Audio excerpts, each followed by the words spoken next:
जय हिंद बच्चों, मैं आपका अपना प्यारा engineer Satish sir. Topper board में स्वागत है। तभी चल रहा है कोऑर्डिनेट ज्योमेट्री निर्देशांक ज्यामिति क्लास 10th का। आज क्लास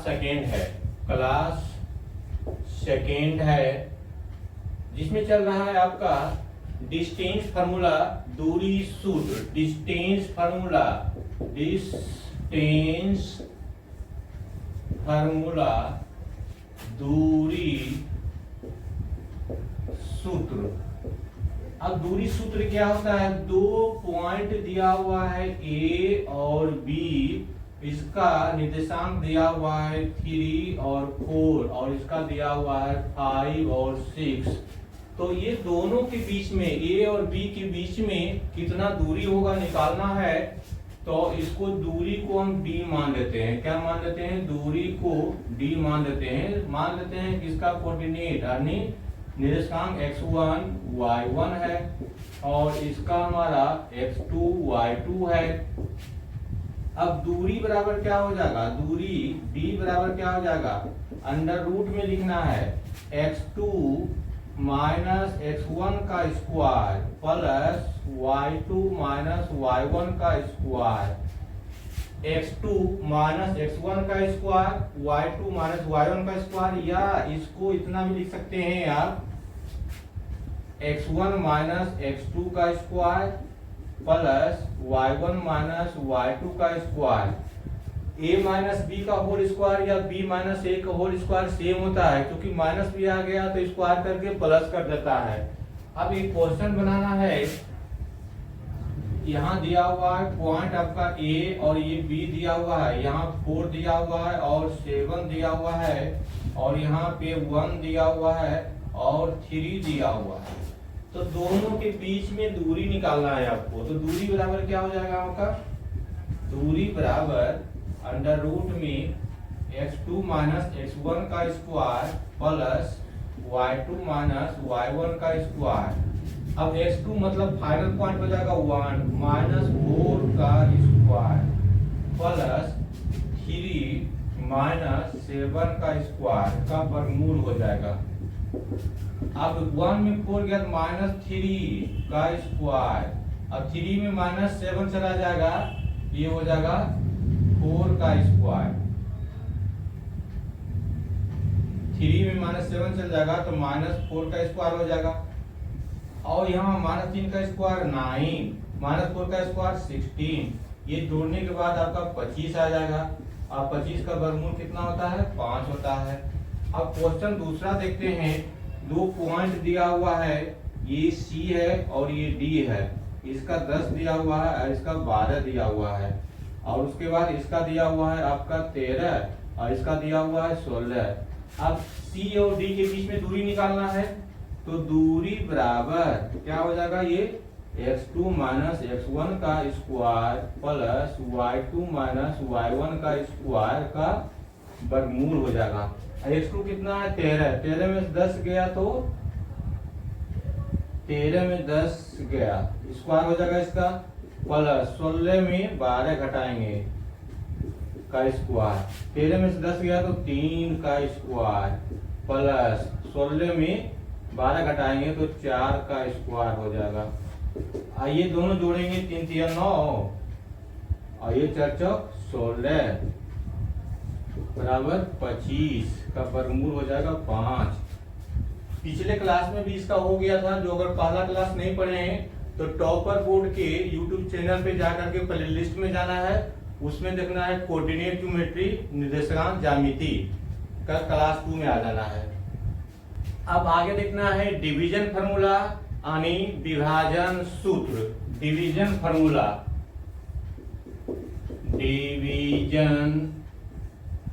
फार्मूला, इसको सेक्शन फार्मूला भी कहते हैं। क्या कहते हैं? Section formula. इसको हिंदी में विभाजन सूत्र बोलते हैं। विभाजन सूत्र। अभी विभाजन का क्या होता है? कोई एक टुकड़ा दिया हुआ है, उसको फिर से और टुकड़ा करना है, यानी फिर से एक टुकड़ा और करना है, उसको विभाजन सूत्र कहते हैं। जैसे ये हमारा x और x डैश हो जाएगा, ये y डैश, ये y हो जाएगा, ये y इधर छोटा बनाया क्योंकि हमें काम इधर से ही है, और इसमें आपका कोई भी ए बी एक लाइन दिया हुआ है जिसका x1 y1 दिया हुआ है, इसका x2 y2 दिया हुआ है। ए बी को एक जगह कहीं दो भाग में बांटना है। यहाँ पर मान लेते हैं P है, P का निर्देशांक x1 y1 है। कोई जरूरी नहीं है कि AP और PB दोनों बराबर हो, अलग अलग भी हो सकता है, बराबर भी हो सकता है। तो इसको M मान लेते हैं, ये वाला भाग को M मान लेते हैं और इसको भाग को N मान लेते हैं। यानी PAB को M और N भाग में बांटता है, तो क्या हो जाएगा, यहां से P का निर्देशांक x1 xy मान लिया। अब क्या हो जाएगा, क्रॉस मल्टीप्लाई करते हैं, mx2 क्या करते हैं, mx2 प्लस nx1 बटा में जो रेशियो दिया हुआ है उसको जोड़ देते हैं। सेम प्रोसेस y कोऑर्डिनेट के लिए चलते हैं, तो ये हो जाएगा my2 plus ny1 upon m plus n हो जाएगा। ये हो जाएगा हमारा a b को डिवाइड कर रहा है p के रेशियो में, p मतलब पॉइंट कर रहा है, और m/n के रेशियो में कर रहा है। ये कब होगा, जब m और n अलग अलग होगा, बराबर नहीं होगा। यदि दोनों भाग बराबर हो जाएगा, जिसको कहते हैं मीट पॉइंट, क्या बोलते हैं, मीट पॉइंट यानी मध्य बिंदु। इस केस में P क्या हो जाएगा, x y, यहाँ पे सीधा करेंगे x1 प्लस x2 बाय 2, और ये हो जाएगा हमारा y1 प्लस y2 बाय 2। ये हो जाएगा हमारा मध्य बिंदु के लिए। मध्य बिंदु मतलब क्या होता है, दोनों के बीच में, जैसे ये मार्कर दिया हुआ है, जो बीच में डिवाइड करना है, बीच में डिवाइड करना है, यानी बीच से इसको दो भाग में बांटना है, आजादी हो जाएगा। तो दोनों का कोऑर्डिनेट x वाला जोड़ करके 2 से भाग, y वाला जोड़ करके 2 से भाग हो जाएगा। इससे हमारा निकल जाएगा मिड पॉइंट। क्या निकल जाएगा, मिड पॉइंट निकल जाएगा। अब इसी पे क्वेश्चन देखते हैं। क्वेश्चन नंबर 1, अगर एक लाइन दिया हुआ है जिसका आपका 2 और 4 दिया हुआ है, यहाँ पे 3 और 6 दिया हुआ है, A B। अब कहता है इसको P x y का निर्देशांक क्या होगा जो इसको 2:1 2 अनुपात 1 में बांटता है। तो यहाँ से P बराबर क्या बताया था आपका, x y हो जाएगा। mx2, यहाँ से अगर इसका x1 y1 मान लेते हैं, इसका x2 y2 मान लेते हैं, और ये वाला भाग m और ये वाला भाग n मान लेते हैं, तब यहाँ हो जाएगा mx2 plus nx1 by m plus n। अब my2 प्लस ny1 अपॉन हो जाएगा m प्लस n। इसको थोड़ा सा बढ़िया समझना है। m की जगह पे क्या दिया हुआ है, 2, तो 2 गुना x2 मतलब 3 प्लस से प्लस दे दिया। अब n की जगह 1 और x1 की जगह पे 2 दिया हुआ है, 1 गुना 2 करेंगे, बटा में m प्लस n यानी 2 प्लस 1 हो जाएगा। क्या हो जाएगा, 2 प्लस 1 हो जाएगा, कोमा दे देंगे। सेम प्रोसेस y2 के लिए चलना है, तो y2 के लिए क्या हो जाएगा हमारा 6 इंटू 2 यानी 2 इंटू 6 हो जाएगा, प्लस 1 इंटू 4 हो जाएगा, बटा में क्या हो जाएगा m प्लस n हो जाएगा। m प्लस n का मतलब क्या हो जाएगा, 2 प्लस 1 हो जाएगा। अब इसको गुना करेंगे, 3 दूनी 6 और प्लस 2 8 बटा 3, 6 दूनी 12, 4 गुना 1 12 4 16 बटा 3। ये हमारा P पॉइंट का निर्देशांक हो गया। अब आगे देखते हैं क्वेश्चन।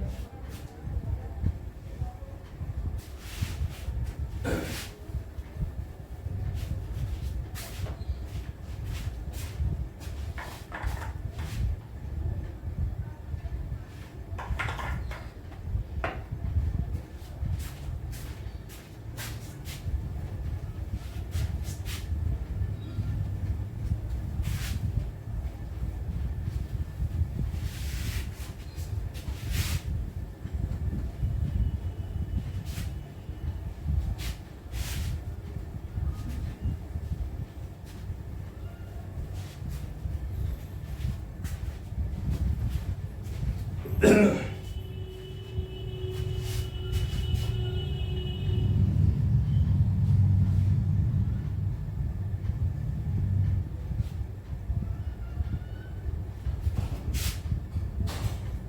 क्वेश्चन देखना है, यदि A3 4 और B5 7 को P बिंदु, क्या हो जाएगा, P बिंदु 2:3 के अनुपात में बांटता है, तो P का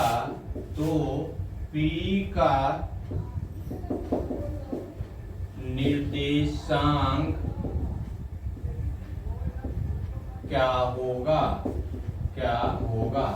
अब यहाँ समझना है, ये हमारा A है और ये B है, यहाँ से P है जो 2:3 के अनुपात में बांट रहा है। अब A का 3 4 दिया हुआ है, B का 5 7 दिया हुआ है। इसको मान लीजिए M और इसको मान लीजिए M। ये हो जाएगा हमारा x1 y1, ये हो जाएगा हमारा x2 y2। अब यहाँ से P क्या हो जाएगा, x y मान लिया, तो M x2 plus n x1 बटा m प्लस n, यहाँ से m y2 plus n y1 बटा m प्लस n। अब यहाँ देखना है कि m का मान 2 दिया हुआ है, 2 गुना 5 प्लस 3 गुना 3 बटा क्या हो जाएगा 2 प्लस 3। अब आगे देखना है, ये हो जाएगा हमारा 7 गुना 2 यानी 2 गुना 7 लिख सकते हैं, प्लस 3 गुना 4 बटा हो जाएगा 2 प्लस 3। अब यहाँ से 5 दूनी 10 प्लस 3 किया 9 बटा 5, 7 दूनी 14 प्लस 4 किया 12 बटा 3 2 5 बराबर हो जाएगा 19 बटा 5, और ये हो जाएगा 14 12 26 बटा 5। ठीक है प्यारे बच्चों, तो अब बताइए किनको 100% ये समझ में आया है। जिनको 100% समझ में आया है वो कमेंट्स में 1 रिप्लाई करें। अगला क्वेश्चन है, यदि A3 5 और B 7 2 को P बिंदु 3:2 के अनुपात में बांटता है, तो P के निर्देशांक क्या होगा। तो सबसे पहले बनाने के लिए AB इस तरह से बना लें, A का दिया हुआ है 3 5 तो पुट कर लेना है, B का दिया हुआ है 7 2 पुट कर लेना है, यहाँ P दिया हुआ है, P का x y मान लेना है, और ये M होता है ये N होता है, ये हो जाएगा 3 और ये हो जाएगा 2। अब क्या हो जाएगा P बराबर M x y। अब ये वाला पहले x से गुना करना है, तो 2 गुना 7 प्लस 2 गुना 3, ये हो जाएगा 3 गुना 7 2 गुना 3 बटा क्या हो जाएगा 3 प्लस 2। आगे क्या हो जाएगा 3 गुना 2 प्लस हो जाएगा 2 गुने 5 बटा 3 प्लस 2 हो जाएगा। जोड़ देना है 7 21 प्लस 6 बटा 5, यहाँ से 3 दूनी 6 प्लस 10 बटा 6। आगे जोड़ करके लिख देना है, कितना हो जाएगा 21 और 6 27 बटा 5, 10 6 16 बटा 5, ये आंसर हो जाएगा। ठीक है, अब आगे आपको बताना है, एक लाइन दिया हुआ है, इसका A 3 7 दिया हुआ है, B 5 2 दिया हुआ है। अब यहाँ से 3:1 के अनुपात में बांटता है, तो P का निर्देशांक क्या हो जाएगा, P का निर्देशांक क्या हो जाएगा, ये निकालना है आपको। इसका आंसर आपका कमेंट्स में जरूर बताएं। इसका आंसर कमेंट्स में देखते हैं। मिड पॉइंट पे, मध्य बिंदु पे यहाँ पे मिड पॉइंट जिसको बोलते हैं मध्य बिंदु, मध्य बिंदु। अब एक लाइन दिया हुआ है, यहाँ पे 4 और 2, यहाँ पे 8 और 4 दिया हुआ है। अब कहता है ए बी को बीच में विभाजित करना है, तो उसका निर्देशांक क्या होगा? ये क्या होगा? x1 y1, ये हो जाएगा हमारा x2 y2। बताया था ना p के बारे में, बताया था p के बारे में क्या करना है? दोनों को जोड़ करके 2 से डिवाइड, दोनों को जोड़ करके 2 से divide. x1 plus x2 y2 और y1 प्लस y2 y2, यहाँ से क्या हो जाएगा? 4 प्लस 8/2 हो जाएगा, और यहाँ हो जाएगा 2 प्लस 4/2 हो जाएगा। ये 8 4 12/2,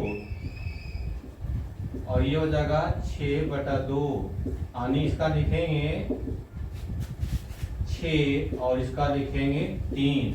चलिए इसी पे क्वेश्चन और देखते हैं, क्या हो जाएगा क्वेश्चन। और यहां से कोई पॉइंट लाइन दिया हुआ है हमारा 5 7, और यहाँ पे दिया हुआ है 9 2। अब कहता है ए बी को बीच में पी पे डिवाइड करता है, बीच में मध्य बिंदु डिवाइड करता है, तो क्या हो जाएगा? यहाँ से पी एक्स वाई बराबर जोड़ देना इस कोऑर्डिनेट का, तो x1 plus x2/2 y1 plus y2/2 हो जाएगा। 5 प्लस 9/2, यहाँ से क्या हो जाएगा? 7 प्लस 2/2 हो जाएगा। 9 5 14/2, और यहाँ 7 और 2 9/2, यानी ये हो जाएगा 7 और ये हो जाएगा 9/2। यहाँ मिलता है, ये हो जाएगा P का निर्देशांक। कि आपको बताया गया है कोऑर्डिनेट ज्योमेट्री से 16 से 17 नंबर हर साल पूछता है। थोड़ा सा अगर आप ध्यान देंगे तो 16 17 नंबर जो पूछता है, कभी 16 पूछता है, कभी 17 पूछता है, तो ये पूरा का पूरा नंबर आपका है। मात्र एक चैप्टर पढ़ करके आप 16 17 नंबर ला सकते हैं, यानी 16% या 17% ला सकते हैं। एक और क्वेश्चन है, यहाँ पे 7 9 दिया हुआ है, यहाँ पे आपका 15 और 9 दिया हुआ है। तब कहता है कि मिड पॉइंट क्या होगा? इसका मिड पॉइंट जो P है, इसका कोऑर्डिनेट निर्देशांक क्या होगा? तो अब देखना है P का x y तो माना हुआ है, दोनों x का जोड़ना है, तो 7 प्लस 15/2, और y का जोड़ना है 9 प्लस 9/2, 15 7 22/2, यहाँ क्या हो जाएगा? 9 9 18/2। ये काट देंगे तो 11 हो जाएगा, और ये काट देंगे तो 9 हो जाएगा। ठीक है प्यारे बच्चों, तो यहाँ से मध्य बिंदु आराम से निकाल सकते हैं। इसका आंसर आप जरूर कमेंट्स में बताएं कि मध्य बिंदु इसका क्या होगा। ये दिया हुआ है A और B दिया हुआ है, यहाँ पे 3 दिया हुआ है और 7 दिया हुआ है, यहाँ पे 7 दिया हुआ है और ये 11 दिया हुआ है। तो P का निर्देशांक जो x y है क्या होगा, इसका कमेंट्स में आंसर जरूर बताएं। ये आपका होमवर्क है। चलिए एक और होमवर्क दे देता हूँ। मिड पॉइंट पे ही ए बी है, इसका 11 13 है, इसका 3 5 है। तो P जो मिड पॉइंट है, मध्य बिंदु है एक्स वाई, इसका मान क्या होगा? कमेंट्स में जरूर आंसर बताएं। और एनसीईआरटी का आपका A to Z क्वेश्चन हमारे चैनल टॉपर बोर्ड पे मिलेगा। फिर मिलते हैं अगले वीडियो में।